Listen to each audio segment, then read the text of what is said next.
It's thinking about it. There we go.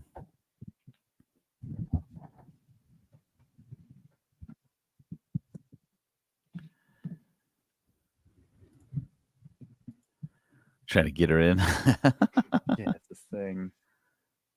If there's a better angle for thing. Oh, we'll see. You'd have to go up significantly higher or put the crux of that arm down lower a lot, like the joint.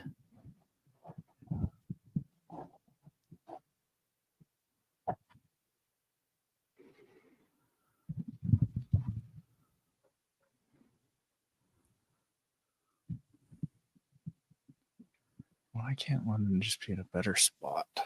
Scoot over, London. Oh my gosh. For real.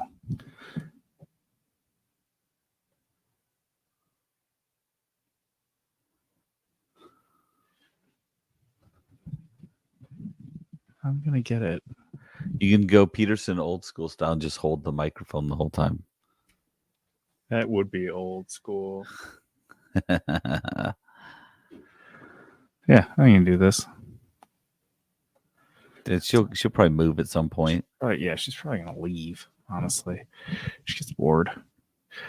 Okay. Are we good to go? Yeah.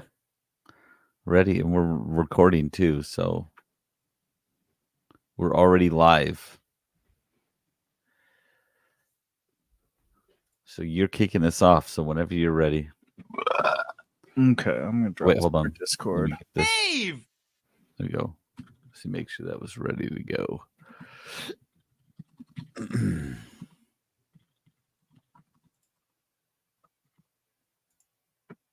You maybe hit go live too early. Look at this. All our YouTube viewers are going to be like, they're 2 minutes in. What are they doing? No, all our YouTube viewers that are actually watching are going to be like, they were just trying to get a dog in frame. Trying to get the dog in the frame. Yeah. This is a worthwhile show. I'm glad we watched. Give you something to look at this week. Okay. On this week's sode, Roblox is deemed a pedophile hellscape, Silent Hill 2 goes woke by not cutting boob holes in a sweater, and Disney refuses to let you shoot Mickey in Fortnite. Then we talk about game guides, and Peterson hates on the chicken Big Mac before he gushes about Age of Mythology. You've just logged into the 3-Bit Gamer Show. Welcome to the 3-Bit Gamer Show. I'm JD. And this is Peterson. And that's London. And she's back there just chilling, sleeping on the bed. She wanted to hang out for the podcast today. So, hey, she gets what she wants. If you guys aren't aware, we stream this podcast on YouTube and Facebook. Because, we got to give it up to Zuckerberg. He's trying to act normal these days. And this week, if you're lucky enough to catch the stream or you go watch the video on demand, you get to see a dead dog in the background. Yeah, she hasn't moved for a little while, actually. You should probably nudge her in a few minutes. I'll check on her. She'll probably fart or something. Yeah, she'll probably stink you out. That doesn't mean she's alive, though. Just so you know. It's just gas releases. Live from the 3-Bit Gamer Show. The news. All right. Our news this week is brought to us by the fine folks at Crave Cookies. Crave Cookies is this fantastic little cookie shop that you can find everywhere in Utah, but also more and more everywhere else in the country. There's other places. Don't try the Florida ones. Nah, Florida ones might be a little bit out. Underwater for a minute, but it's just a little underwater. Yeah. But yeah, check it out. Go to cravecookies.com. You'll see that they have a weekly rotating menu. It changes every Friday. But if you listen to this podcast, you find out on Tuesday what the menu is going to be. And coming up this next Friday. So you're listening to this podcast in like 3 days. Carmelita is still our monthly. Next up, we've got the pumpkin chocolate chip. Finally, we have a pumpkin cookie every day of the week or every day of the month. And this one is finally we've gotten to the pumpkin chocolate chip, which is my personal favorite. Although the one that's coming next week is unreal. And I have some thoughts on that. Oh, okay. We've also got the Bueno. Oh, that's my cookie. Got a question mark. So Bueno question mark? Why? He's like, can we get Buenos? That's the question. I don't know. I hope so. So the Bueno is a question mark. Probably there though.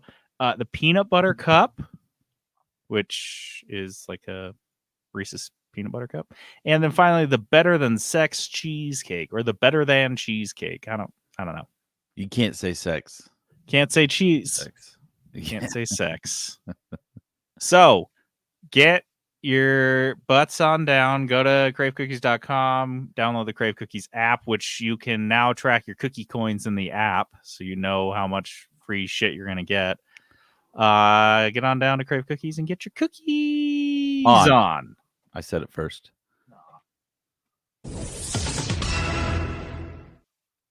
Not ready. Play it again. Oh my gosh, here we go. This is messing up the whole thing. An activist short seller called Roblox a pedophile hellscape for kids, and their stock price only dipped by 3%. Yeah, well, they dipped. They're a short seller, so that's what they're going for, I think, right? Yeah, this is actually kind of an interesting thing because I was like, so the short seller is referred to as Hindenburg Research. This is a firm that releases, it's an activist short seller. That's what they call themselves. And they target firms that have allegations of corporate fraud and malfeasance. So they see a corporation, a publicly traded company that is doing something shitty, and they buy a bunch of shorts, which a smarter person would probably be able to explain to you what they are. But basically, you're betting on the stock price to go down. Yes. When you short a stock, or I don't know how it works. I've seen it described and I still didn't get it. But yes, you're betting on it going down, essentially. Yeah, I see a YouTube video. I've tried multiple times to understand this, but on its face, when you watch the YouTube video and they're like, "Well, they're selling you a bundle of stocks at this price instead of that price," you're just watching it like, how is that legal? Yeah, I still don't understand. That doesn't sound You're right. Like lending stocks, or I don't know. Yeah, you can do that, but should you? Anyway, these guys are using this power for good instead of evil. Hindenburg Research, which you might be like, wait, sure we've talked about Hindenburg before, though. Yeah, why would they name it Hindenburg after the blimp? Well, that was intentional because they're avoiding man-made avoidable disasters. That's the whole idea. Anyway, the stock price after this report was published went from $42 a share to $37.50, which is not nothing. It's not like a small amount. And if you look on the ticker, it dove. It went pretty fast. It's recovered a lot of that value though, so it wasn't a huge thing. Maybe if you own Roblox stocks, you know what you're getting into. But another big thing. Well, I'll just start because I read the summary of the report and skimmed a lot of the rest of the report because it was interesting. But they start out by explaining that let's see, there's a lot of problems with the management of the company in terms of profitability. They say that the company has reported net losses now this is publicly available information. This is not necessarily like, they dug into they're not like they hacked them. Yeah, they're not going in like finding whistleblowers who are going. They're just like, there were a few whistleblowers in this report, but nothing like that was the basis for a lot of the information. So reported net losses every quarter. This Roblox, ever since they went public, they never made a dime. In fact, over the last 12 months, they lost over $1 billion, which is a shit ton of dimes. Yeah, it's like that's a lot. 10 billion dimes. Yeah, something like that.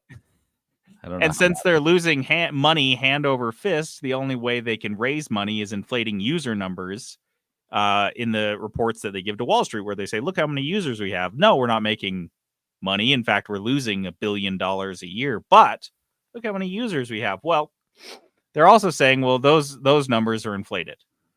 And Hindenburg actually alleges that Roblox is inflating user numbers by anywhere from 25 to 42% or north of that.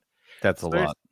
Well, even worse is they also talk about engagement hours, which Roblox is like, well, maybe there's some bots on the platform. And if we ignore those, we still have really high engagement. We have people playing the game and they're playing it for a long time. Well, they're saying Hindenburg is alleging again that the engagement hours are 100% more than the company has reported.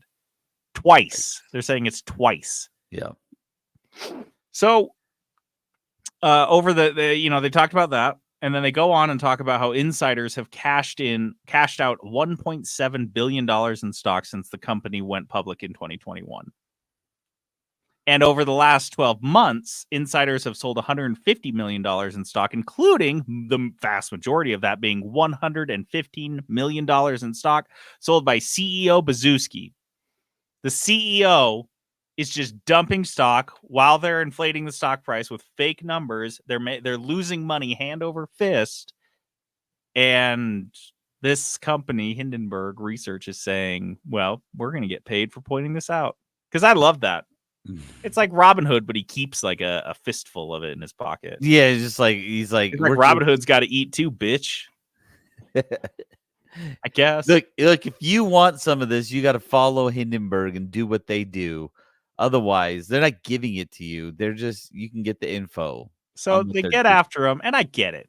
Hindenburg is all about stock prices. It's all about corporate malfeasance. But I feel like they kind of buried the lead in this report. Because it's about halfway down. Yeah. When you come across this lovely line. It's a bunch of bullet points, right? Yeah. And then you hit this one and you're like, why isn't this one highlighted in red? Beyond inflated key user metrics, our in-game research revealed an X-rated pedophile hellscape, exposing children to grooming, pornography, violent content, and extremely abusive speech. Why was that bullet number 8? Because they're the stock people. They really wanted to focus on the money side this will first. Affect stock price because day traders and stockbrokers are all nightmare people with no conscience. They don't fucking care. They're like, what does that mean to the stock price? Like, I can't make money off kids. So kids are getting groomed and raped and kidnapped. Like, yeah. What does that do for my bottom line? What does that mean? Does that affect the financials in any way?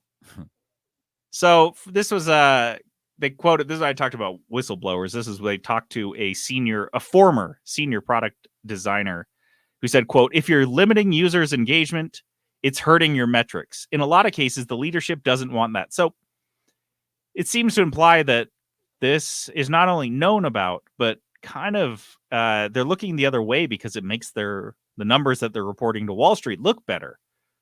I mean, if someone spends 8 hours on Roblox grooming an 8-year-old child. That's 8 hours. That's 8 hours of engagement, man. In fact, it's 16 hours because you got to count the kid. That's a shit ton of engagement. And if we limit that, quantity over quality is what we're going can't groom for kids. Here. I do 16 hours. That adds up fast. That adds up really fast. Yeah. So I wonder if they have metrics on how many engagement hours it takes to successfully groom a child. Do they have that? Kind of. They probably could. This is another quote. Core to the problem is that Roblox's social media features allow pedophiles to efficiently target hundreds of children with no upfront screening to prevent them from joining the platform. So it goes on to cite specific examples of grooming, arrests, sex parties.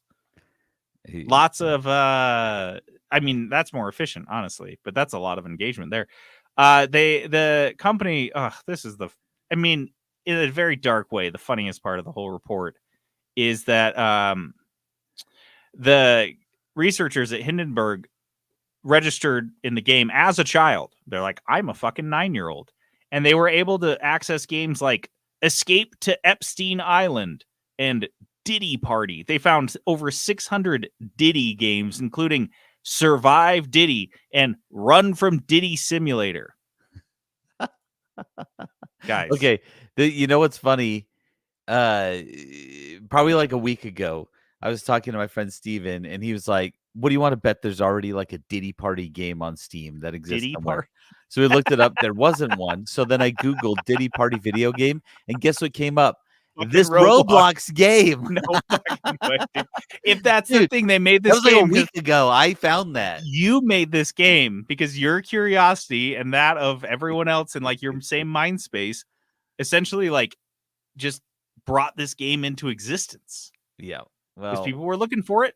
Roblox made it. They wanted to play Diddy Party, which as an 8-year-old on Roblox, you are more than welcome to enjoy and play. What's adult content? I don't know.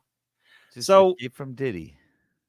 This is a good one. They also talked about moderation on the platform. They said, despite Roblox claims of, quote, best in the world content moderation, our interviews with moderators show safety was largely outsourced to Asian call centers. Wow.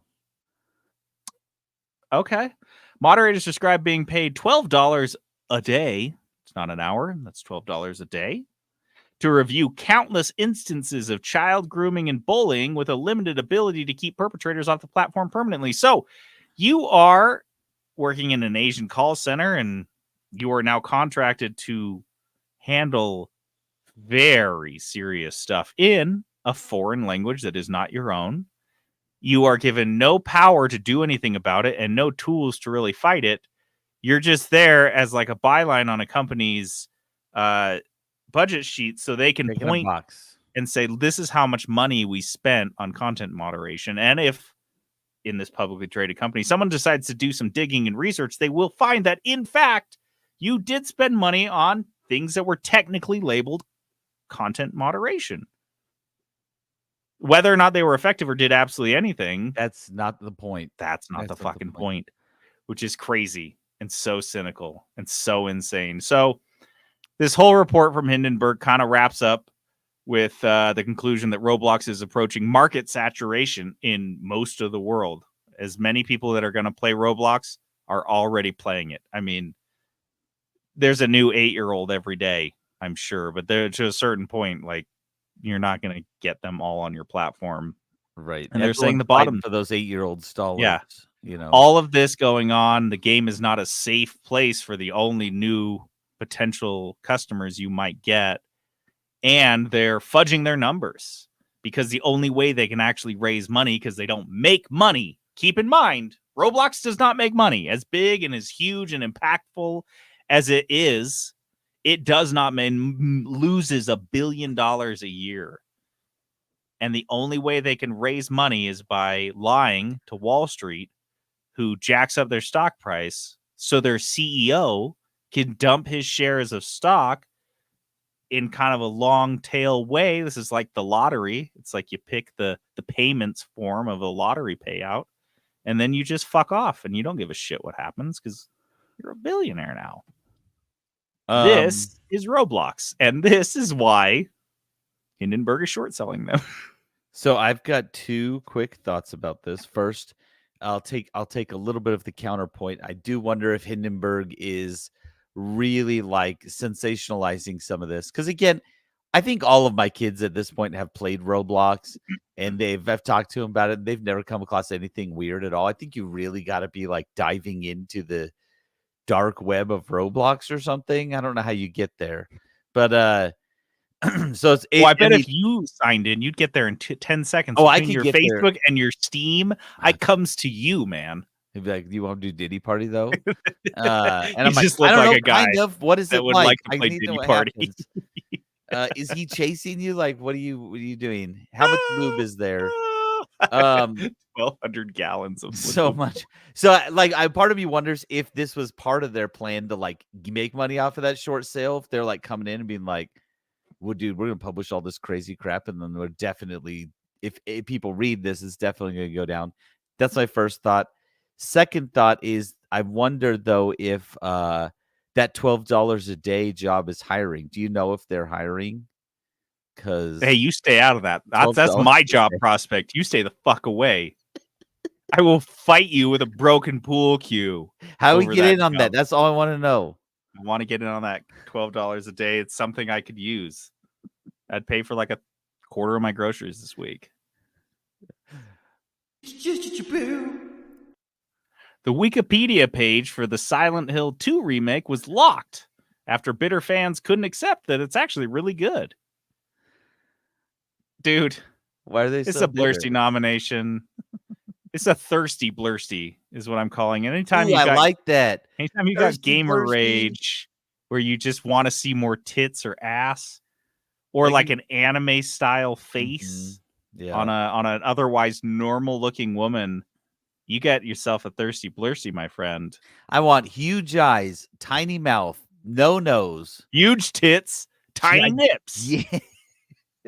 Am I asking for so much here? I feel like this is realistic proportions. I don't know why you guys can't just do this. Also, can you make a giant penis optional on the woman? Like, oh yeah, Half of anime. I just need to know that. So this game, Silent Hill 2, originally came out in like 97, I think, and they finally remade it. Everyone loved it. It's a horror survival game. And one of the characters, I want to say Angela, is that right? It's like the like one of the main characters in the game who runs around in a sweater and like jeans. Like not sexy, like just real normal looking. And like I think a lot of her story is that she's like a sexual assault survivor, like all that stuff. And for some reason, these fans are so mad that they didn't. I mean, one of these tweets that I think was probably what tweeted. That's what I'm laughing. I just clicked on one that I hadn't looked at. One of these tweets posts a picture of her in her sweater, which now has a giant hole cut out of the center, so you can see, half of each tit. And she has gigantic Magumbo tits too. Oh, she is. Like, these are the huge ones. Oh yeah. And now her sweater referred to as a baddie, for sure. Her sweater is a onesie now. It is legitimate. It's climbing up her asshole and her pussy, and she's wearing thigh-high stockings. And this person writes, she writes, "This was the Angela we deserved in Silent Hill 2 remake, and not the man with the wig they gave us. The woke virus destroys everything it touches." No, I wish you guys could see this fucking picture. If you're on Discord, I did share it in our Discord. Is not the same character, like straight up. And she's got like the anime face. Design of the sweater is the same. It's not even the same sweater. It's hard to describe how enormous her and like how hilarious her tits look in this. Like you can see the outline of her nipples. This wasn't an option. This wasn't something they like. She was originally like this, or was her character design for the PlayStation, and then they like dialed it down and put a sweater over her. No, this wasn't a choice. This is just something they were really mad about that they made up in their heads that they should have been able to have. How is it? I still haven't understand how it's woke. Just because she's not like. I don't get it. Dude, here's the thing. If wokeism is the opposite of whatever it is where women walk around with their tits just hanging out, then yeah, I fucking hate woke. I don't toe. I want hanging out. Is that really what we've been fighting for? That is what Elon Musk is leading on the incels on Twitter for? Because I didn't know that. I didn't know we were fighting for like public nudity. I didn't know this was an option, to be honest. I just thought women were people who were just wait. Humans. I thought women were just people. No. And turns out they're if they were just people, then why would they have boobs? You idiot! Why did God give them tits if He wanted us to look at them as people?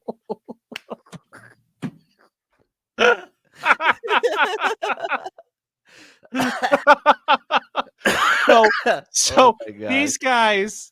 I can't wrap my head around it. I can't wrap my head around being this much of a fucking degenerate. But these guys had to Wikipedia to voice their displeasure. Again, this wasn't an option. This was Silent Hill is going to be a sexy game, and so we never thought that was like a thing that was going to happen. These guys fucking did. They announced literally any remake, and they're like, "Oh, that means they're gonna have bigger tits, right?" Yes, finally, we're getting the boobs we've been horning out over for years. They're like, we're remaking the original Pokemon game. Like, so Pikachu's gonna have a huge hang down, right? Let me see those balls. No, that was neutered or not. It wasn't a fucking option. It's not like we left that out of the original Pokemon because we didn't have the technology for it.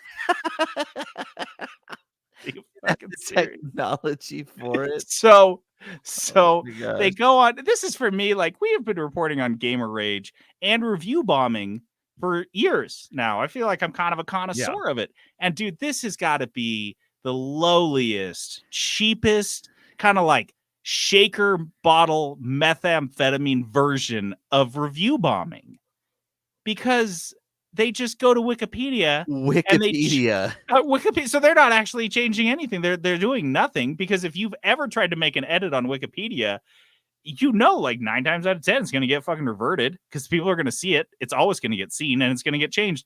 So they go to the review, the table. If you go to a Wikipedia page for any video game, they have the table of reviews. Here's the outlet. Here's the score. Here's the outlet. Here's the score. They just went down the list and changed the scores from like 9s to like 0s and 1s, like something that would be reverted instantly. Which is crazy, because I do go to Wikipedia first for my game reviews. That's where my research starts. Straight to Wikipedia. I want a super dry description of the game, and then I want a hyper objective description of the gameplay, and then a similarly objective description of the reviews of the game. That's how I consume. That's how I decide to buy a game, whether or not I'm going to buy it. Right there. In fact, I skip all that. I go straight to the review table on Wikipedia. And that's what I use. Page. Yeah, that's the place to start, dude, honestly. I give them, so it's lazy, right? It's half-assed. But if you are the kind of gooning masturbator who needs this, you don't have time to do a real review bomb. You don't have time to type a review, because you're using one of your hands constantly. I never stop masturbating. You're like, honestly, I'm at half mast just thinking about the sweater. The whole world could have had. They hear the word sweater and they're like, what's under it? Well, you see, I'm a pervert. Is that sweater trying to keep her warm? I don't think so, because half of it's gone and the other half is not pants. You guys, get on our Discord. Look at this fucking tweet. It's so good. I can't say enough for just the degenerates in this fucking industry.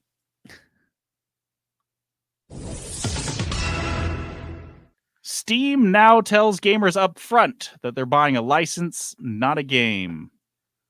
This is straightforward. They got to tell us right at the gate now. This is I think they're getting in early before the new California law, AB 2426, very easy to remember. It's going to force all digital marketplaces to be very upfront and clear with consumers when they're purchasing a license to access media versus actually purchasing something, which I don't think they ever are. You ever own something digitally other than an NFT, of course, which... Dude, that's why we should all go buy them, to be honest. Go get an NFT, pick it up. I'm kind of thinking we do need to get an NFT. Anyway, this is just Steam being on top of shit. That's just a little pop-up now. It's there now. If you go buy a game on Steam, it will tell you that you're not buying the game. You're just buying a license. I don't know. It's good to have the transparency. It's funny that Steam, of all places, because they just seem to be like really on top of shit. Steam, who doesn't update their client platform substantially or significantly for 10 years, they get this thing on there like super fast. They add features. They don't change the layout of the platform hardly at all. Yeah, so seeing a new warning was kind of surprising. But they did not hesitate to get this on there, probably because they're like, yeah, that's a good call. Paradox Interactive CEO is only now starting to realize that people want the games they buy to actually work. This is a novel idea, honestly. I don't think, has this ever happened in the history of capitalism where honestly sounded that worked?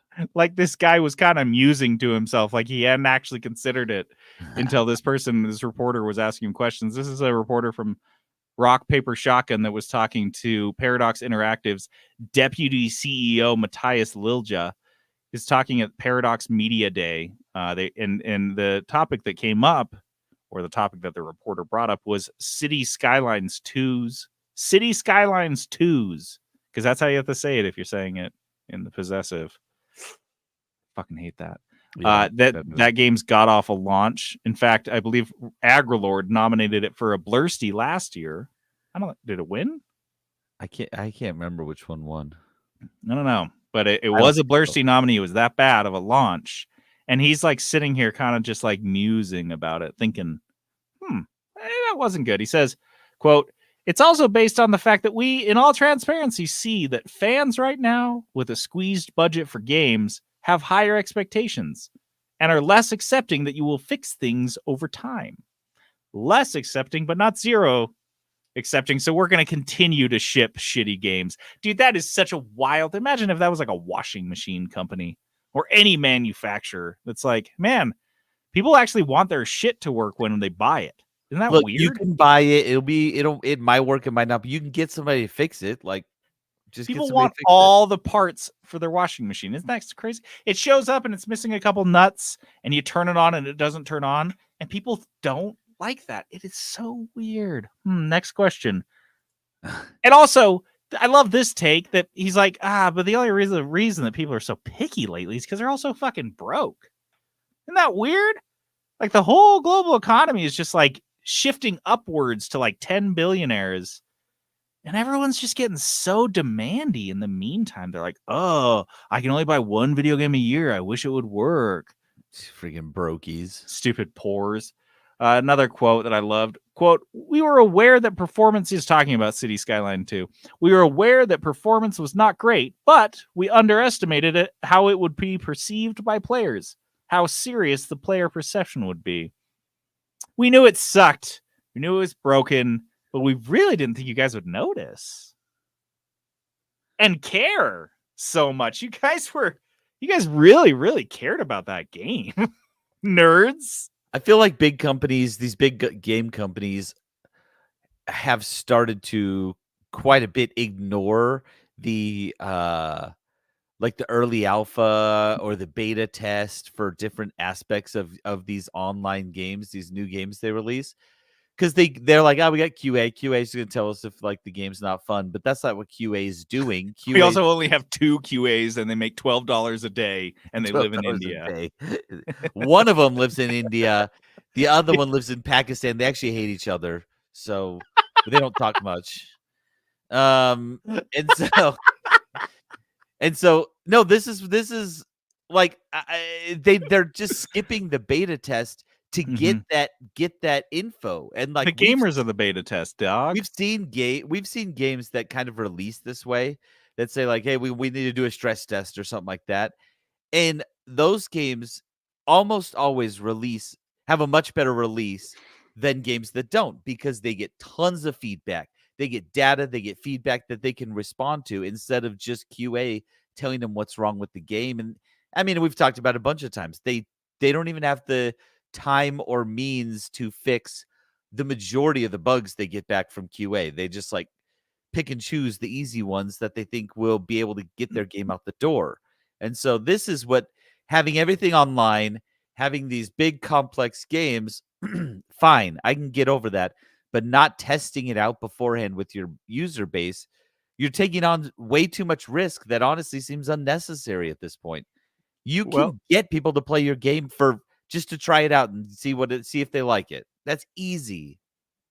And that's what he says. I mean, that's kind of his conclusion here at the end, is he's like, yeah, we need to get more communication with the players, but also it kind of comes across as like, he says specifically that QA can only find, quote, specific bugs.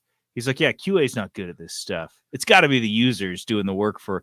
And I'm like, dude, if QA can only find specific bugs, if QA is limited in any way, it's because you have limited and hobbled them. Right. Hire double the QA team then, and you'll find it. Yeah. No, he's saying that the QA can't do it. We don't. And then he's like, we just got to make better tools for reporting bugs. That's dude. After all of his like thinking during this interview, he's like, well, I think it's on you guys, the pores, after you buy the game, to tell me what's wrong with it. If I had to buy the game, pay money for the game, and then you have that option to be like, they'll pop up and be like, report any bugs. You see that on early access games a lot. But if I had to buy a game and it's full release, and you're saying, and you've got one of those buttons, I'm not going to be happy. Yeah, and I spent 5 days of work saving up to buy this game. If this is a free-to-play game and it's early access, then like, yeah, I might go in and report something that I found. But if I paid full price for this game, there's no way. If I paid $12 a day, dude, there's no way I'm gonna like, Yeah, I paid for this. It's supposed to be finished, but let me tell you about the bugs I'm encountering. Get out of here. Fuck off. I'm not doing your job for you. I'm just going to request the refund. And I'm going to request the refund. I'm never going to buy a Paradox game again. I'm just going to remember you guys ship bad games.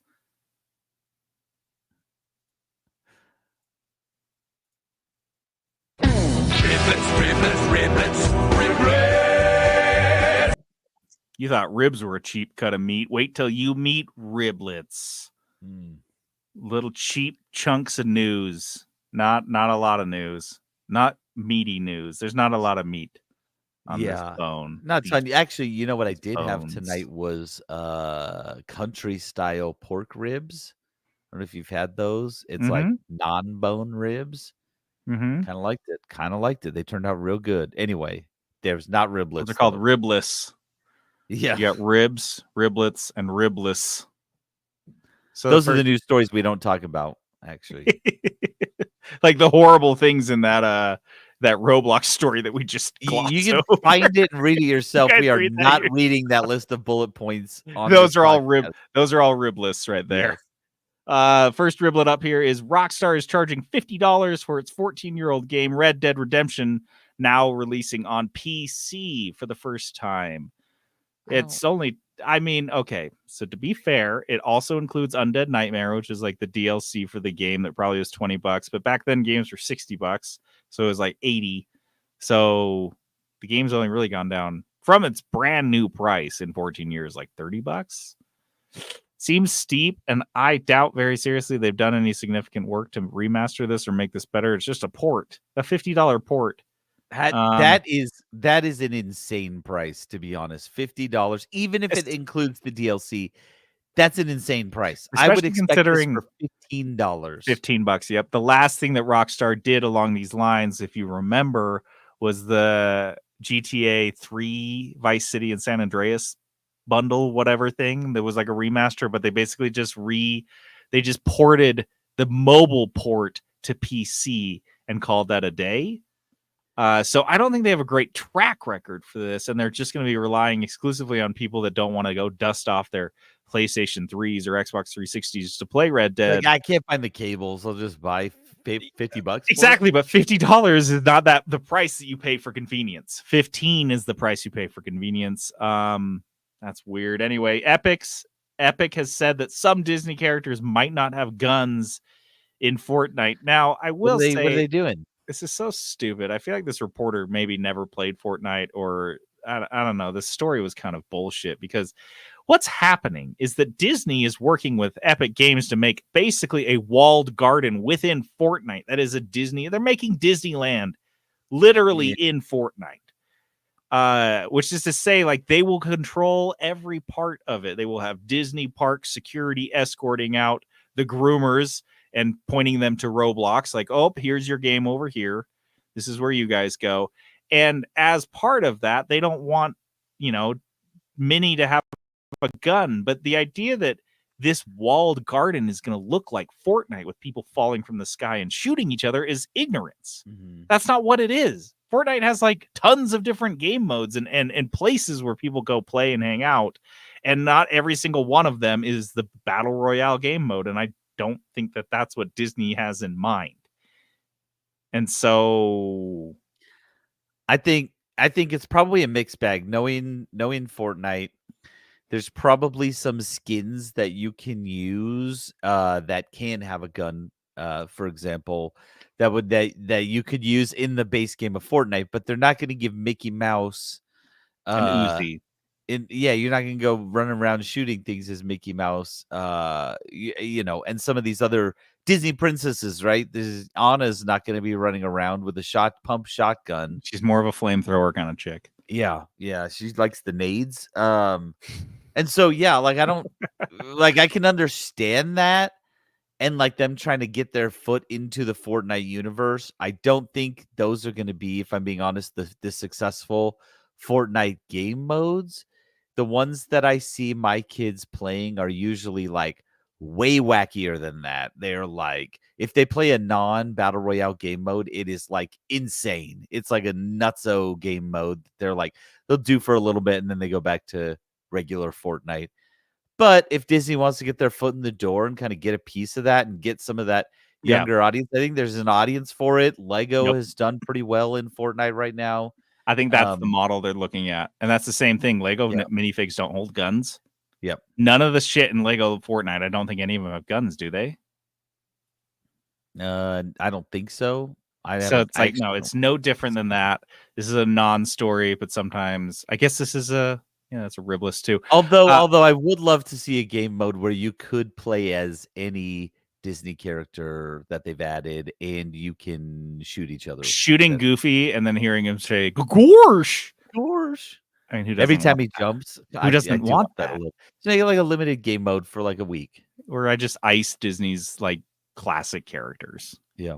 I just teabag Minnie. Following its EA split, FIFA is partnering with Konami for esports. I didn't even know this. Konami's game, you remember this was called Pro Evolution Soccer, PES. It was like not really the main competitor to FIFA. It was like the sole competitor to FIFA. Pro Evolution Soccer, PES, soccer. They renamed it eFootball. Did you know that? No, I didn't. I was totally unaware. Now, I'm not saying the majority of the world does not refer to soccer as football. That's fine. But you changed the name of your game that has fundamentally had soccer in the name for so long, and you changed it to something that is wholly unidentifiable. If you changed it to Pro Evolution Football, PEF, and then you just called it Evolution Football or eFootball, at that point, maybe. But what a fucking wild choice, dude. This is like on the same level of renaming Twitter X, where you're like, why? Yeah. What? That doesn't make any fucking sense. Why did you do that? Anyway, so FIFA decides these are the geniuses they're going to partner with to run a few esports tournaments with the FIFA name. I don't know. It's nothing. This is going to be nothing. FIFA E World Cup. FIFA with a little E at the end of it. E Cup, E FIFA. Oh, you just put E in front of everything because it is 1997. Yeah, we're going so far back. What the fuck? Last story here. Zuckerberg has proclaimed himself the best Civ player in the world.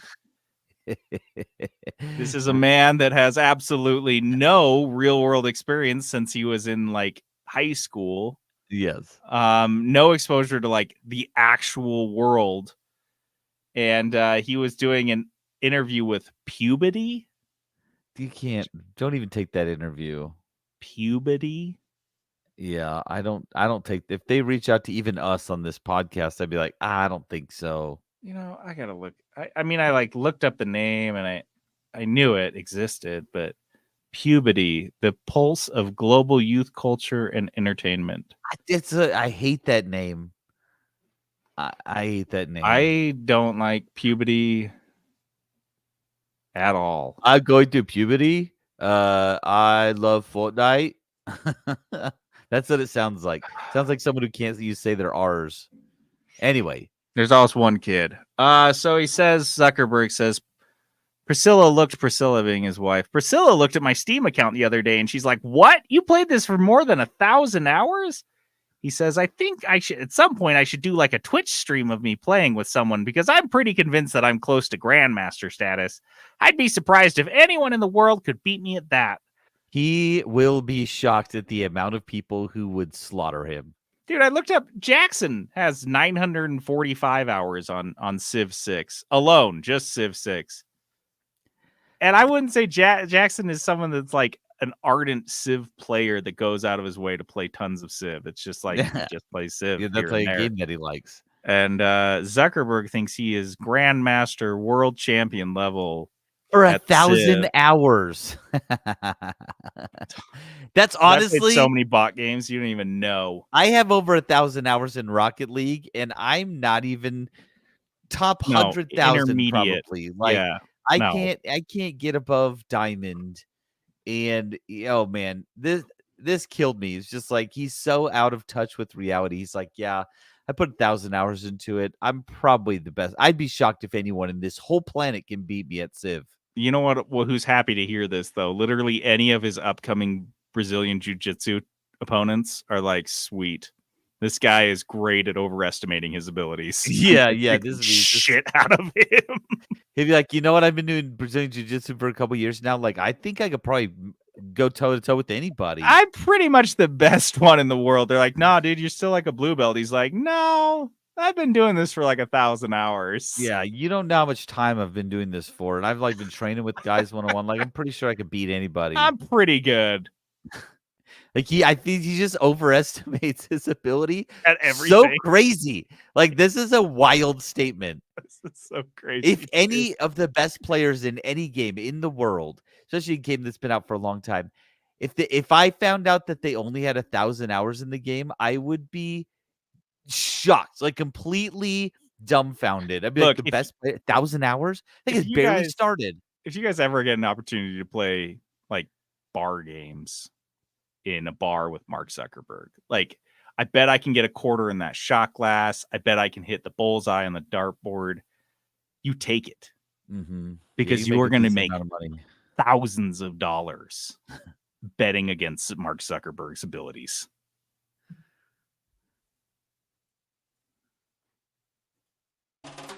Kudos. Kudos.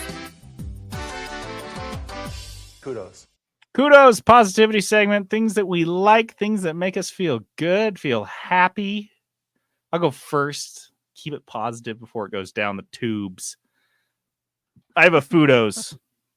Give I us have a that Fudos for something that is mind-blowing, and I've tested it, so I can say it's not just me. But a million years ago, Jenna and I started to go to Asian specialty stores as a just regular matter of course in our like weekly shopping. And one of the first things we did, and it was mostly me, to be honest, because once they get a little too spicy, Jenna's out.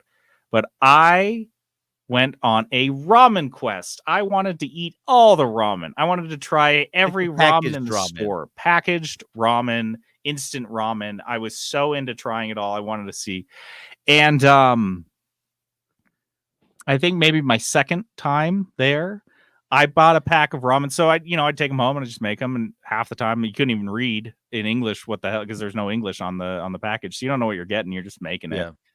And one of them I made, and I took one bite and was blown away. In fact, I remember I took the bowl. Jenna was in the shower, and I took it. I was like, try this. She's like, what the fuck are you doing? I was like, you got to try this. It's good.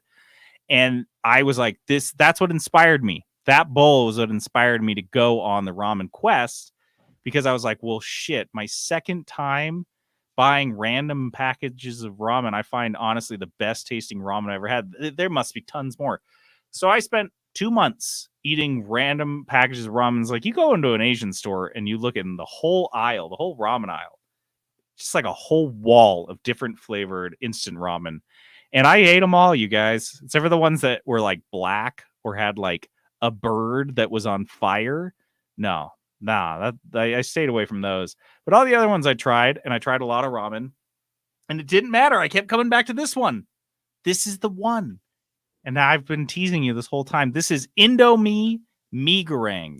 You may be familiar with mee goreng because it's kind of a semi-popular style of instant fried noodle. But this brand, specifically, this type and this brand is the most phenomenal instant ramen you will ever have in your life. I shit you not. And I had Peterson try it. I've had other people try it. And everyone has come back to me and it's like, this is fantastic. So this is and to be fair, I wouldn't classify this as ramen because these are dry. These are like a noodle. There's soupy. No broth. It's not soup ramen. It's yeah. ramen. It's the noodles, but it's not soup. It is delicious. It's way different than any of the other ones I've had because you do boil the noodle. And it looks like that standard brick of noodles. Yep. You boil it for 3 minutes, then you take just the noodles out, and then you mix in this. There's 5 different flavoring stuff that you put in there. 5 flavor sachets. That's how many there are. Yep. And so you mix that in, you just mix it into the noodles. No broth. Just mix it into the noodle and eat it. I'm not joking. I've messaged JD at least 2 or 3 times. I'm like, dude, these are so good. And they're now in my regular repertoire. I just have them all the time because they are an amazing snack. They're not huge. Sometimes ramen is like a lot. There's that. They're like, I would argue they're kind of small. Yeah. So sometimes like, they're not filling. If you're not trying to like get like completely stuffed and full. Like these are A great snack. dinner that I Yeah. can eat if it's like really late and I'm kind of hungry. It's like 8:30 and I'm like, I'm gonna eat dinner. I haven't eaten anything. I can eat one of these. I'll be satisfied, and they're so good. They're Ugh, so good. There's a it's spicy so one hard and a to yeah. non-spicy one. I have the non-spicy one right now, and they're honestly perfect. They're The amazing. flavor is mind blowing. I don't understand how they get it so good. It's kind of like a rich oniony flavor, but It's got like it a is meat flavor. There's some chili in there. It's very yeah, good. They're cheap too. It is dirt not cheap. expensive at No, all. you can find them at any Asian store. Peterson has this magical Smiths where they sell them. You Yeah, get it's a at my 60 Smith's. pack on Amazon for like $30 or something. It's Indomie mee goreng, goreng. You just Google it phonetically. Google will figure it out for you. But get those noodles. Try those noodles. If you eat ramen ever, like top ramen or some garbage like that, step up your game and try this shit. It'll blow your fucking mind. And if you hate spice, there's like I said, there's 3 You don't in have to this put the clear spicy thing. things in. There's the red one, the chili. Just don't put that in, Just and leave it it won't up. be. And honestly, they're not spicy anyway. Mm-mm. Like they don't bother me. But if you don't put that in, there will be zero spice to it. It's delicious. They're amazing. All right, now let's take this negative. I want your Kudos. kudos. Okay, this is Kudos. the kudos. Have Kudos. to do Kudos. this because this is right up our wheelhouse. This is so sad. But I had the chicken Big Mac at McDonald's. I was like, I was gotta so try it. hyped on. Sounded so good. JD sent it in our like group chat, and I was like, I'm in. I want to try this. Happened to be at McDonald's, and I was like, I'll get it. I wasn't super hungry, but I was like, I'll get it. We get to the soccer game. I pull this thing out. Okay, I'm like, I'm ready to go. Sit down, pull this thing out. I had heard negative reviews about this thing already, but I had to try it. Only I've seen 0 positive reviews, which is insane because it's And- McDonald's. How do right. how do you whiff this so hard? I tried it. It's 0 out of 10. Honestly, not worth getting. So the chicken patties are like chicken nugget patties. And I'll be honest, McDonald's has, as far as nuggets go, they have some of the weaker nuggets out there, Fair, but they're fine. Like you can usually get by, like eating nuggets, dip them in ranch or whatever you dip them in. Like they're fine. But as the main protein on a sandwich, a double-decker sandwich, it was pathetic, honestly. I had seen a lot of reports that it was dry. Mine actually had a lot of sauce on it. So it didn't like seem dry. I could see that though. Like if the sauce wasn't heavy, they weren't heavy-handed with it, like it would be very dry because it's again, those nuggets are not like nice and moist. They're not like high quality nuggets, right? And so I'm eating this and for whatever reason, I don't know if it's because it's a fried chicken patty, but like it is gripping nothing. Everything is sliding in the sandwich. The worst I've ever had of sliding. You know, sometimes you get a big burger and you eat it and Yeah. stuff starts to slide. This was like everything sliding everywhere. The cheese would not stick to the nugget. dude. A whole I hate that. melty cheese slice. Ugh. It was melty. It was melty. Oh, it because was. It melted. It slid off the chicken into the box, and I had to scrape it off the box because it was melty, but it would not stick to the chicken. The whole experience was terrible, and I Fuck didn't that. finish the sandwich. Which What? no, I ate half of it, and I was like, "This is genuinely not worth it. I am not enjoying it at all. Not even a little For bit." like $6 too. Like you're paying a lot of money. It's like it is not worth it. Honestly, the regular Big Mac for me is when I'm in the mood, it's like an 8 out of 10. When Oh, I'm in the mood for a Big Mac, it just hits perfectly. I know exactly what I'm going to get every single time. This was a 0. This is not worth it. Honestly, the worst chicken sandwich I've ever had at a fast food place out of all of them. All the chicken sandwiches I've eaten, this is hands down the worst. Worse than Burger King's weird chicken sandwich. This is an all-timer for Pudos, I think. Like, I hated it. I don't know if we've ever had a food that either of us hated this badly. Yep. Oh man. And dude, I went from being like super stoked on it to like morbidly curious to like, dude, when I heard your review, I was like, that's it. I can't even believe that I'm not going to try a brand new sandwich at McDonald's. But here we are. Like, I can't even fucking try it If because I they would know it have will make me put sad. any of their other Like a chicken sandwiches McChicken. patties on there, Yeah. dude, this thing would be a banger. It would be I've done so that good. before. I've slid out the middle bun and dropped a McChicken in the middle of that thing, and it's fucking awesome. Right. It would be so amazing, but for whatever reason, they chose the worst version of chicken they could find. Money. That's why. And then they charge you $6 for it anyway. It's not good. Guys, Insane. if you want chicken at McDonald's, here's my hack that I found. Go buy the 40-piece nuggets. It's not on the menu, but you can get a 40-piece nugget for $12. 40 nuggets. I mean, when I take the You kids ain't gonna swimming, shit right for a week. I take like 5 or 6 kids swimming at my brother-in-law's house, and they're always hungry. I just go buy 40 nuggets, and they just like chomp on nuggets the whole time. It's $12. I'm like, it's nothing. That's like I didn't spend money today. Yeah. And so yeah, that was go do that. Don't get this big chicken Big Mac. Get the 40 nuggies. How did they blow this? Seriously, it's so disappointing. It's so disappointing. Here's why I said oh no earlier. Oh yeah. In the basement, I'm typing my confessions. I hope you guys won't make fun of me. Fantastic. I hate it. I hate it every time, and every time I'm like, I gotta just redo it. Like, Remake it'd be a so new easy one. to just do a quick little ditty of it, and I forget every time. It's some of our worst work, and I'm so proud of it. Keyboard Confessionals is this segment where we confess to our gaming sins when we reveal what we've done, that we've been bad. We've been so naughty. We've been doing this something week, we aren't proud of. Peterson brought up game guides.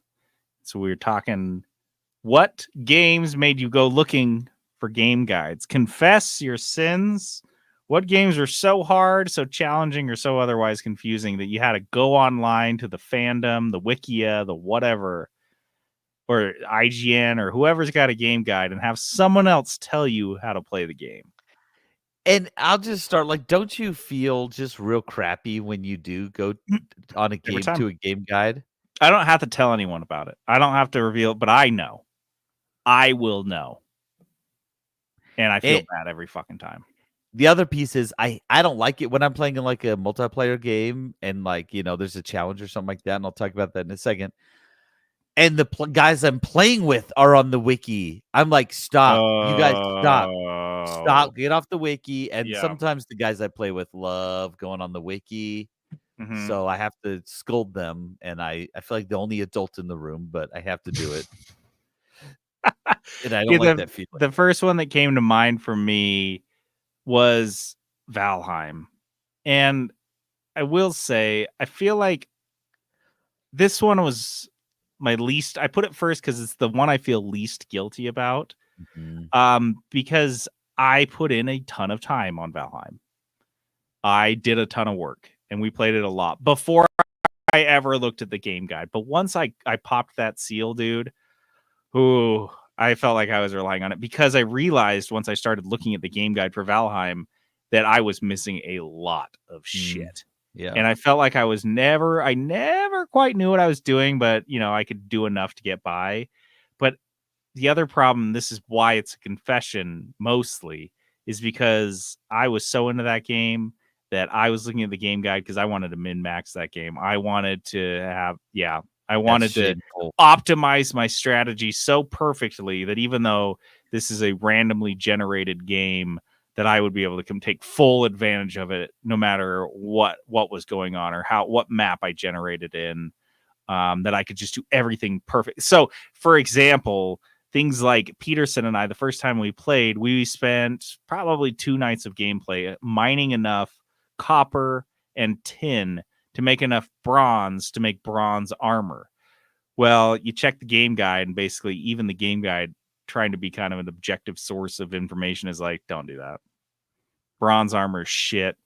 It's like, about it takes so much time to mine, and you level out of it within like an hour or two after you make it. By the time you're done with making it, you're too good to wear it. Yeah. Yeah. So stuff like that was where I was like, so I didn't feel totally bad, but I did feel bad later for how much time I spent on it. So Well, once you crack that case, right, then to crack that open, then it's very hard to get out of it. you're clicking on all the links too. And that's the worst part is it's like the axe is a weapon and you see the weapon is in blue and you're like, well, I better click on weapon and see the full list of weapons in Valheim. And then you're like, oh, I've got That's 8 where it tabs gets open. dangerous. That's where it Yup. gets dangerous because then you're like, oh, what's this? I've Lightning never heard of that hammer? weapon. Like, How do I get how that do I get weapon? that? And that's so I was playing Core Keeper recently, and Nice. because what usually draws me to you get into the wiki is when I get stuck on something and I don't want to be stuck. I don't have time to be stuck, or like I feel like I missed something, and so I'm like, I better just go look it up.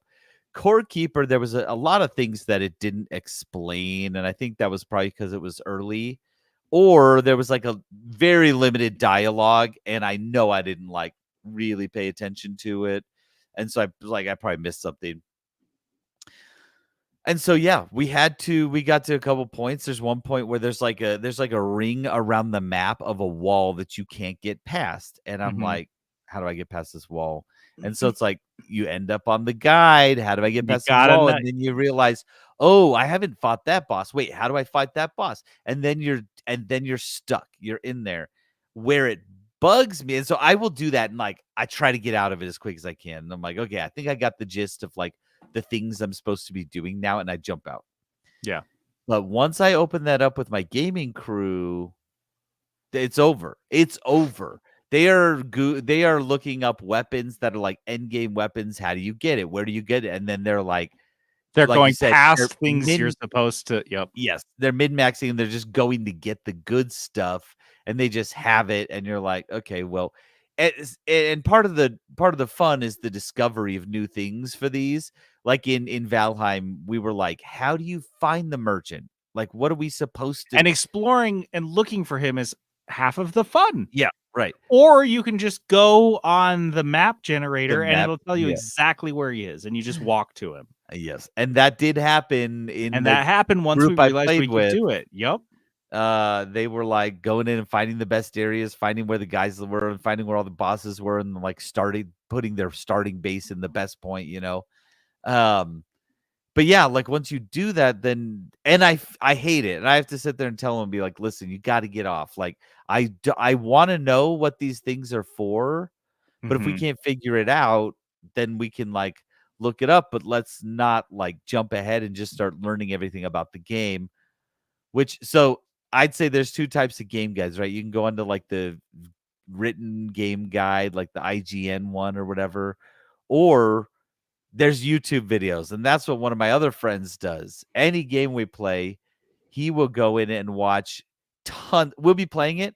He'll spend his whole workday watching YouTube videos and like learning the best strategies and all that stuff. And so then you're not getting any of that figuring it out on your own. And it's shameful. But I did do it in Core Keeper. And there's another game that I played where I did it at a shameful level. It was Vampire Survivors. And let me tell you why. Okay. I didn't realize Because you had sinned so greatly. I would boot up Vampire Survivors and just have it open. Have the wiki open every time. Oh, was it for the combos though? Because that doesn't count. Because I was doing it for the combos. And it does count, JD. You cannot be expected to memorize that many different build combos. That's where I'm like, no, that's okay. Yeah. That's asinine. Because otherwise you're just lucking into them. It's like NBA Jam, where you try to enter the code before and you accidentally get one. You just mash it because you didn't know what the codes actually were and you'd accidentally get it. That's how Vampire Survivors is if you don't have a guide. Like there's no way in NBA Jam you can know all the codes. Luckily in all these games, Vampire Survivors types of those bullet hell types of games now, they show you what the that's what I'm talking about. So like because they were that was never part of the gameplay or the game loop to design it where you had to memorize everything. Yeah. That was something that was just like they hadn't put it in yet to see the synergies that they wanted you to get the synergies. So no, I think you're clear on that. Just say like 5 Hail Marys and you're fine. one that I think this one is also something that I should be forgiven for. Listen, Okay, God, we'll see. I'll be the judge of that. I don't think you were right in making this a sin. Was in Raft. I played Raft, Okay. and there was this fucking bird in Raft. You'd land on an island, and you'd hear this "Caw!" and all of a sudden you would take a third of your health bar of damage and not know why until you figured out that there's this bird on this island, this big fucking bird that would drop a rock on you. Just fly around, come up to you, go land over here on the island. You could watch it go land, pull a rock out of the ground and fly over you and then drop it. You could dodge the rocks if you were paying attention. If you weren't paying attention, just running around exploring, you'd catch a rock easily. It'd just catch you a couple times. You'd die on the island. Very frustrating.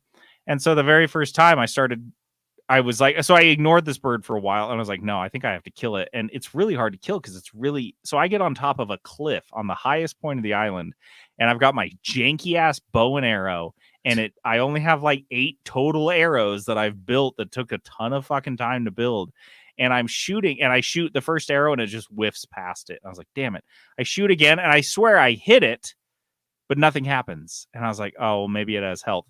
Dude, I shot this thing with like 4 or 5 arrows and nothing changed. It wasn't like bleeding. It does show some feathers that fall off. So you're like, oh, I hit it. There was actually feedback, but I had no idea if I killed this thing or if I was doing any damage at all. And I sure as fuck wasn't going to stand on top of this island because every time I missed an arrow, it would drop a rock on me. And I died like 3 times trying to kill this one bird. And finally I was like, is it invincible? And I feel like that's an okay time to check the game guide when you're asking yourself, wait, is this bad guy can I actually kill them? Or one of the things where endless waves of bad guys come out and they're constantly streaming out and you're like, wait a sec. And you use all your ammo. Am I supposed to just like run past this? And you're like, I just walk into the next room and they stop coming in. Those are the moments where I'm like, I think it's okay to check and to make sure you're not wasting all your time and resources because it seems ridiculous. Turned out this bird needed 8 arrows, I think, to kill it.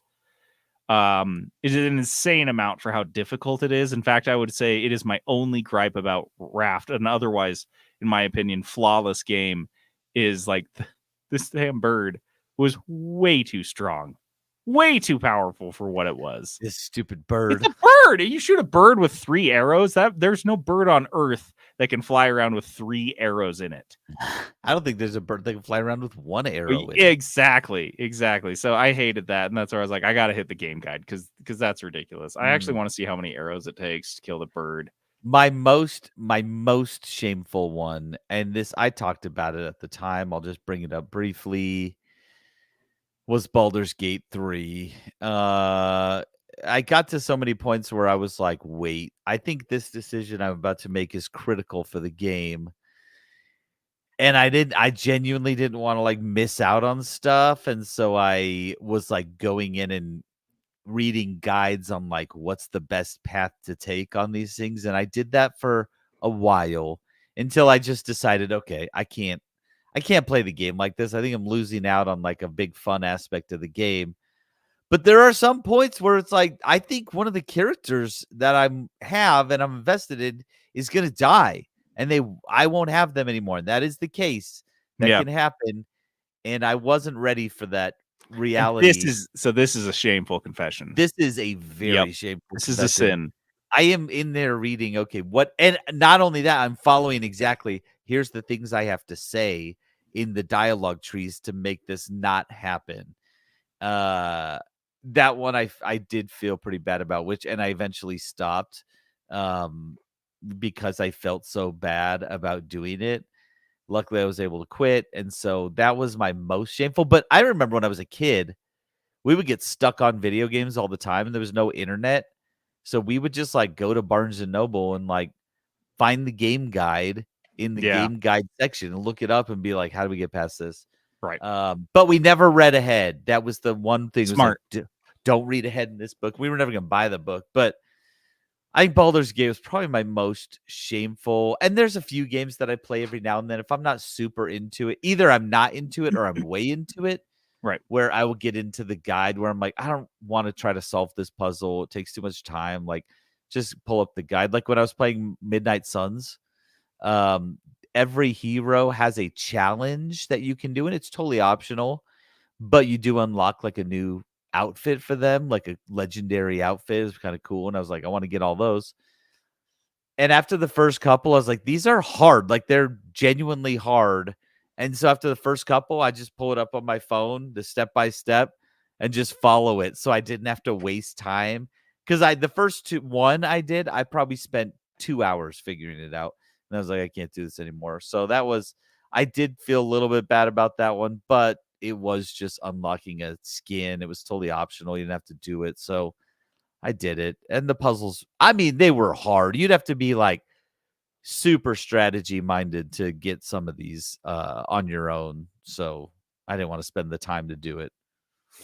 So I feel like by this point, we are both now experts in this particular brand of sinning. Mm. And so now I would like a judgment on this one. This is my last one. And I'm not sure where it is. I'm not sure Okay. where is that when I played Stardew Valley, Mm. I constantly had the guide pulled up, because I needed to know where the fuck everyone was and when, because everyone in that game has a schedule of every day of the week, every hour of each day, where they're going to be, what they're going to be doing. And so many times you need to find a specific character for a specific reason. I have a jar of mayo. I need to deliver it to a specific person. Well, I go to her house. She's not there. I go to the town bar. She's not there. Where the fuck is she? I'm not going to spend, and the clock is ticking, because each day ticks away, and you try to get as much done in each day because your crops are growing and things are happening and things are going bad, and you need to get the things to where they need to go. And I couldn't fucking do it. I couldn't wait. So this is obviously not something that was left out of the game in like the Vampire Survivors example, where it's like, oh, it's just a chart that they needed to put in the game, and they put it in the game, and that was fine. In Stardew Valley, if you put in the game where everyone is at every time, it would ruin the game. It would ruin your immersion. It would feel stupid. You're like, why don't you just have them in a line then Right. at that point? Like, what's the point of building an immersive? Every night they're all in the town Town. center, and you can just go Yeah. find. And you just go talk to them. That would be stupid. And any game that did that would be stupid. But at the same time, I'm like, it seems unplayable otherwise. I'm not going to play Stardew for years of in-game years to learn everyone's schedule so I can be efficient at this game. I'm just going to go on the game guide. Is that a sin? If so, how many Hail Marys? Well, let me one up you a little bit on Stardew, because I also did that same thing, and I also pulled up the gift guide on which gifts they liked the most, so I could maximize my gift That's giving. a sin. That's a clear-cut sin.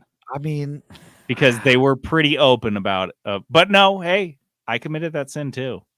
I didn't want to memorize Sinners, no sinners. everybody. There was like a couple ladies in the town that I was interested in. Everyone else could like shove off. I gave everyone mayo. They all seemed to like mayo. They just loved emulsified fats. I mean, who What can I doesn't, say? to be honest? I Like, mean, we are American. you don't like mayo, but You hey, get the don't hell tell me out. you're a Miracle Whip guy, because I'll have words No. for you. Okay, Okay. I won't say anything about what I put on my bologna and cheese sandwiches. We've had this conversation, and I hate it. It's not even a conversation. It's Just so you getting red in the horrifying. face as I watch a brain aneurysm Stop form. eating bologna and don't eat Miracle Whip. Like, be better than That's that. what keeps the bologna from sliding off the Wonder Bread. I hate you. That's it. I said it. I finally said it. I Okay. hate you. I used to like you, but you had talked about bologna one too many times, and I'm done. Oh, it's such a good food. Don't. It is not a good food. Was I sinning? Is it sinning Yeah, to look up it is. wherever? I figured It is was. a sin, but it is one it's a A forgivable lesser one. sin. Yeah. Yeah. It's like I don't know what the equivalent would be to that. Your priest would not raise his eyebrows if he heard I'd this. be like, honestly, everyone does this. Like everyone who comes in and talks to this, all do this. Like, Yeah. it's pretty normal. Yeah. Like you said, So, you just do some Hail Marys or Hail don't take the Marys and sacrament for a week or whatever brand of religion you're into, and you'll be all right. So you'll be that's all right. yeah. Yeah. So those are our confessionals. Please jump on our Discord, confess your sins. What games required you to look up the game guide and why? Confess. You will never be Confess. free from the burden of sin if you do not first confess. I mean, we will probably judge you a little bit, but we get over it pretty quick around here. Is So confessions like how the fucking taxes work in the United States? Like the federal government knows how much you owe yeah. down to the penny, but you have to figure it out on your own and guess and tell them. And then they're like, if you were wrong, they come back and they're like, nope, you fucked it up. And you're like, you knew all along. Why didn't you? How the fuck? Why? If I've got the all-knowing creator up there and knows everything I'm doing, why do I have to go talk to his guy and like feel bad about it? Why can't I just talk to him and be like, hey, so that the guy thing you know like, from "Here's what you earlier, did." sorry. And he's like, bad. And I'm like, okay, my bad. I won't do it again. Yeah. Why do I have the IRS in the middle of this? Yeah, we'll be the IRS for this one. So You're all sinners and you're going to hell. Yeah. So you're mixing up the IRS and church, and now I'm all confused. Like, pay your taxes or you're going to heck.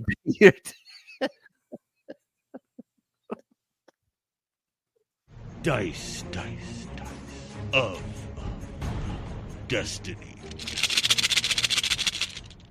All right, Dice of Destiny is this fun game we play at the end of every episode. We find a 6-sided dice to determine who will be rolling the Dice of Destiny itself, a 20-sided dice with 20 different game genres that we've assigned to it. Then they roll a budget dice, and that person finds a game in that genre within that budget, picks it, plays it, reviews it. Peterson rolled an RTS for $15, no small feat. And he chose to play a game that we last reviewed on this podcast in 2019. Mm-hmm. In fact, Dice of Destiny. it may be down to the exact week. That's 5 years ago. And you guys can check that out. And Peterson's got an update because he played Age of Mythology. Retold. This is the remaster of Age of Mythology. Same game. Just a little bit enhanced visuals. All right, so I played this. It's an RTS. I played a few different versions of it. I did some of the campaign. I did a one-on-one versus the AI computer skirmish. And then I had a bunch of friends. There was 4 of us. We played 4-on-4, us versus 4 AI skirmishes, just to kind of figure it out. So I played a bunch. I actually played a bunch of it. I really enjoyed it. I think I'm going to keep playing it for a little bit because my gaming crew's having a good time playing it together. Do you think you're going to finish the campaign, or are you just going to keep playing the? No, I'll just keep playing Usually, I play the campaign to try to get a grip on like the civilizations and how they play and what they have. But this game is not. It's not as deep as StarCraft, for example, like StarCraft 2. In terms of like the types of buildings you can do and the trees that you can go down. It's not that deep. There are a few different types of civilizations. So this is interesting. The different types of civilizations, like there's the Greek ones, because you start off selecting a pantheon. And so like the different pantheons have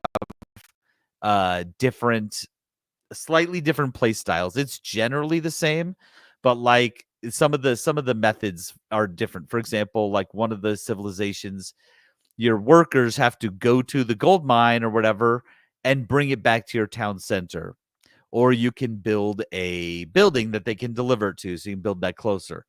What the Atlantean civilizations, they don't have to take it back to anywhere. They just go there and collect it automatically, but their guys work a little slower and they take a little longer to make. They're a little more expensive to make. Their workers are. And then there's civilizations where you can build an ox cart and it just follows your dudes around and they just deliver to the ox cart that you've posted around. And so there's a couple different like nuances to how you're doing things, which you had to figure out kind of because I didn't do the campaign for all of them. I was just kind of figuring those out mostly as I went, but you'd be if several minutes into the game and you figure it out. This game, there's 4 different resources. You have food, you have wood, you have gold, and then you have like I can't remember what they call it, but it's essentially like your god worship It's like meter. faith. Yeah, so like you have guys that generate that, and all of the civilizations generate it differently. That was one thing that was actually the hardest thing to figure out. It's like, wait, how did these guys generate this faith meter? And you use that because Their god's worse than ours. What the fuck? yeah, like in some of them it was very easy to generate, to be honest, and some of them it was like real slow. Some of them I could just like send 5 peasants to go worship at the temple, and they're just like god meters are like ticking up fast.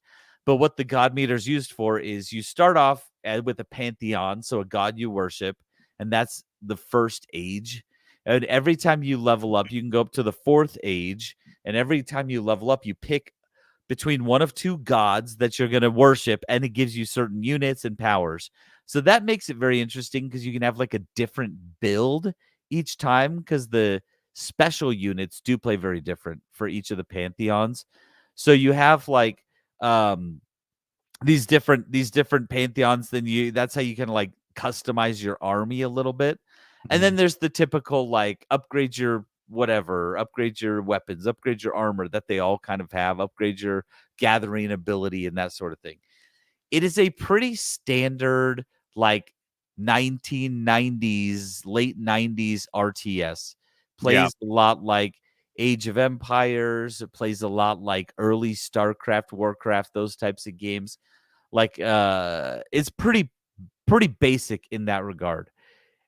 But that is a good thing. In the RTS world, honestly, that's a great thing, because that's when RTSs were really at their peak. And we kind of mastered the formula 20 years ago, and we've just been tweaking it a little bit. And they've tried, like every time they try to, like sometimes the tweaks don't work at all. Sometimes they try something and it is horrible. And sometimes they try something, you're like, oh yeah, that's amazing. The hardest thing for me was figuring out this stupid controls. I played a lot of this, and I would still mess up some of the controls because I'd play it like I've played other games. And to be honest, this did make me a little bit want to just play Age of Empires. No. Because I never really got into Age of Empires. But this made me want to play Total War games. Because what my problem with RTS is I'm very bad at the RT and very good at the S. And so it's hard for me because I am genuinely slow at this game. I get really sucked into like, if there's combat happening, I'm over there like micromanaging the combat. And meanwhile, I haven't upgraded my civilization. Everything's like stacking up, and the downfall on every RTS is I'm in a big fight and I'm managing that so I can like do well. But what I'm not doing is creating new units. So I'll get done with the fight and it'll kill most of my army, even if I win. And then I haven't been, that whole time I was doing that, haven't been creating new units, to supplement the guys that I lost. And so now I'm behind, and then I get attacked by a different player, and then I'm in trouble, because I don't have any units. I just used them for a different fight. So that's my problem. I'm not good at the real time. I like to be able to pause these games. Yeah. And this, you can't pause it. That's the whole point of RTS. Is it clicks per minute. We can in the single player, I think, and then like the right, but the campaign and whatnot. I mean, you can pause it, but you can't like pause it to like decide what you're gonna do. I can't like pause time, go collect, click on my building and be like, okay, I'm gonna make some of these. I can't do anything. Yeah, that's it's fair. just like you're in the escape menu when it's paused. Right. And so that's what I struggle with. Like we played with, like I said, we had four of us and 4 of the AI, and I had the lowest score on my team every single game we played. Easy. I even lost to the AI 1v1 the first 2 times I played them. Because it was that same type of thing. I don't manage the time well. I need to be able to pause the game, do my strategy, and have it enact. Also, there's like a lot of soldiers in this that counter other soldiers, and I don't think that worked out very well, if I'm being honest, because there'd be certain ones. There was a building called a counter barracks where it just made guys that countered. This soldier is only really good for attacking other ranged units. This one's only really good for attacking cavalry, right? But the problem is with these games, once you get into a fight, like the guys are so small. You're not zoomed in. You're not managing them at that level. Not like These Total guys- War. No. Total War. That's what you do. What was amazing about this is the legendary units are so sick in this game. Yeah, there's one on the stream right now. This giant That's the effing Colossus. guy is so This is- fucking cool looking. Giant guy in armor. He's just a big metal Colossus guy. Oh, And then the other thing you can do is once you've maxed out your Civ level, you can build a Titan portal and port in a Titan. And he is gigantic. bigger than this Colossus. Oh, 5 times bigger at least. He's huge. And they're so hard to kill. If you don't have another Titan fighting it, like he's going to destroy everything. Because like you got all your little guys hacking away at him. He just slams the ground and hits like all of them. They all go Yeah. flying. That was the other thing that was cool, which I haven't seen. Like the guys literally go flying and they won't die. They just go flying like scattered everywhere, and then they get up and run back in. There's a Minotaur that's his move. He literally grabs the smaller units and throws them at other smaller units. It's pretty funny. And so honestly, this game is fantastic. I know you probably gave it a great review.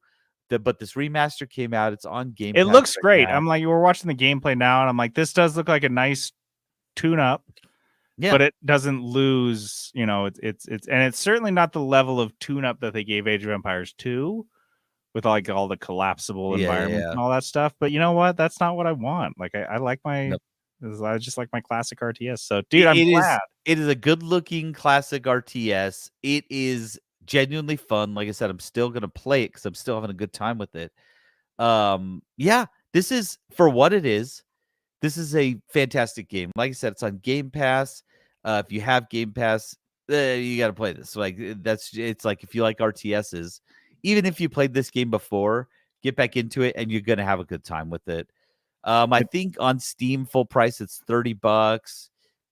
Like that's a little bit steep, I think, for this. Which is but funny it'll- because that's the same price of the original right now on Steam too. it'll go on sale. It'll definitely go on sale because again, this is just a remaster. They didn't spend a ton of capital and effort and time making this. They spent a little bit of time, made it look better, and then put it out there. And honestly, it's a good game.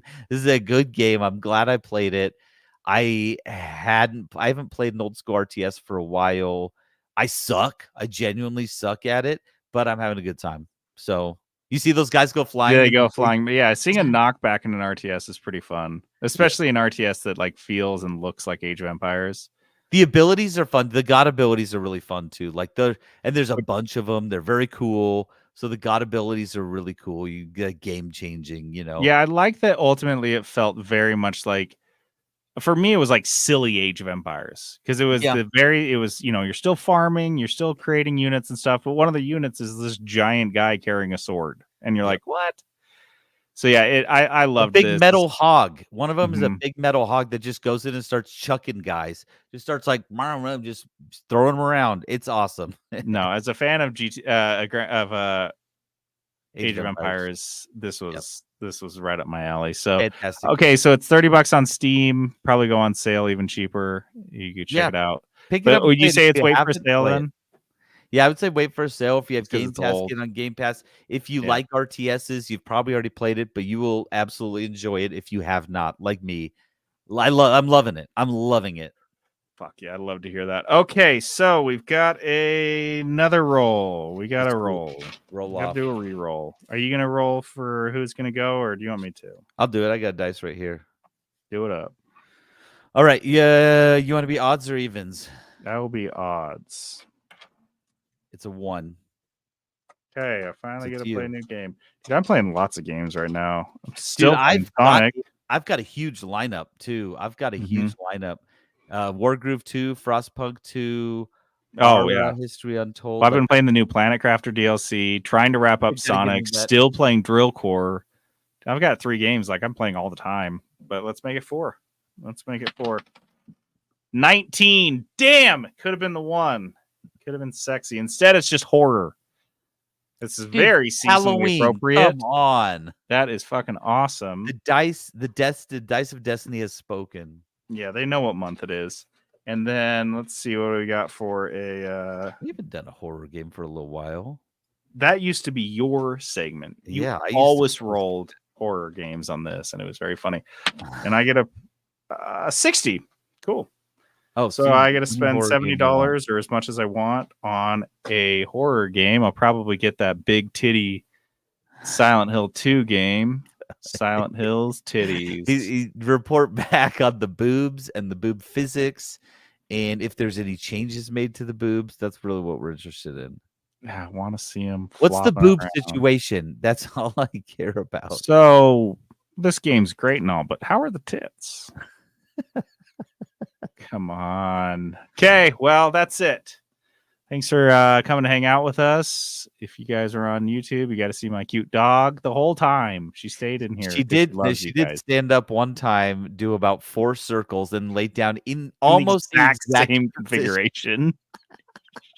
She's like, "How do I want to do this? How do I do this?" Spun around, like, "I'll Hmm. just go back to where I I was." was really comfortable before. I'm going to do that again. Thanks to Jacob for dropping by and saying what up. To play us out, we've got Chocolate Outline, another song from Age of Mythology's fantastically named Just with OST. another nonsense name. Chocolate Outline. I don't know. It is what it is. All right. I'm JD logging off. And this is Peterson going AFK. That was London. And that's London. She just snoozing. She is sleepy dog. All right, let me hit